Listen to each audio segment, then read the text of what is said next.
Good evening, boys. How we doing? Just want to do a little recap of the last couple weeks. Sorry about that. First off, cheers. Here's to the final Sunday of the regular season. Most of the playoff spots are decided, but there is a little bit of drama coming down the stretch. Secondly, I'd like to thank those of you that heeded my warning and sent in most, if not all, of your leafies. Thank you. We all appreciate that.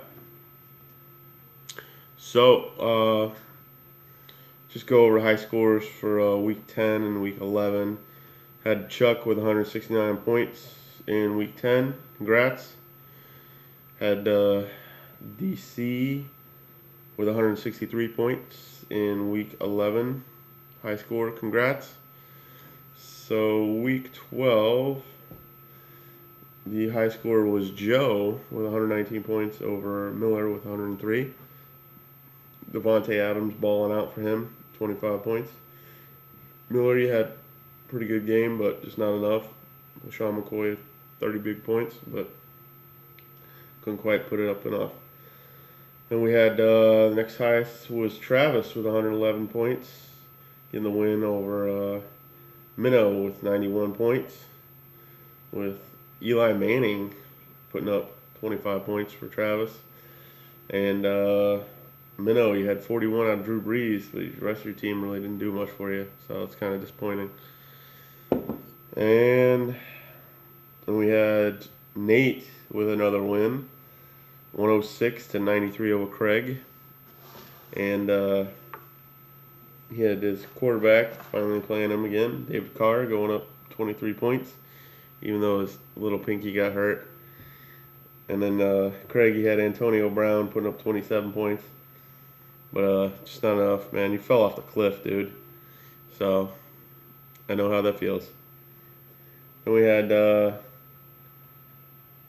Winston with 91 points over Chuck with 76 points.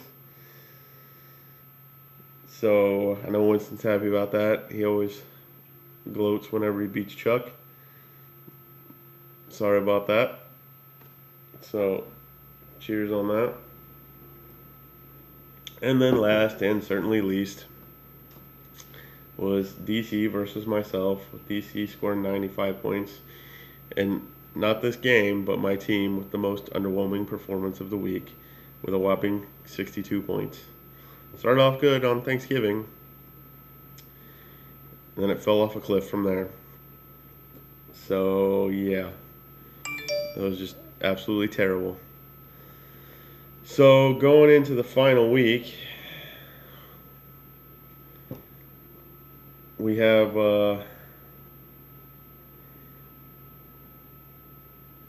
Minnow versus myself, with Minnow trying to claw his way into the playoffs at 4-8. Myself at 5-7. I need the win to just secure my spot in the playoffs. Then we have Joe versus Travis, two 5-7 teams. Same thing. The winner secures their spot. The loser could be coming down to most points.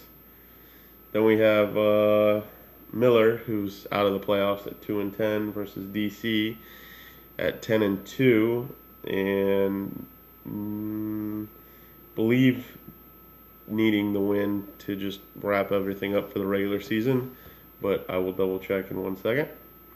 Then we have Craig versus Chuck, with Chuck already getting out to a big time scorer with 55 points in the Thursday night game, and projected though only at 78 points total, with Craig projected at 89. So Craig 7-5, solidly in the playoffs. Chuck, you're 4-8. You need to win. Definitely need the win to try and claw into the playoffs, bro. So that's going to be an interesting one to watch. And then lastly, we have the battle of 9-3 teams with Nate versus Winston. Let's look at the standings. Let's see. Yes, I believe Winston, can pull off the regular season upset over DC if he wins and DC loses. And the rest of us are all battling for playoff position, especially all the 5 and 7 teams and the 4 and 8 teams. So, a lot of important games the last week of the regular season. That's what we like. We like drama. And not sure how much drama we're going to get with Miller's team not looking very good versus DC. So, Winston, you better hope for an early Christmas miracle, bro. So, cheers to you. Hope you had a good Thanksgiving. And good luck to everyone except for Minnow. And here's to drama-filled Sunday tomorrow, boys.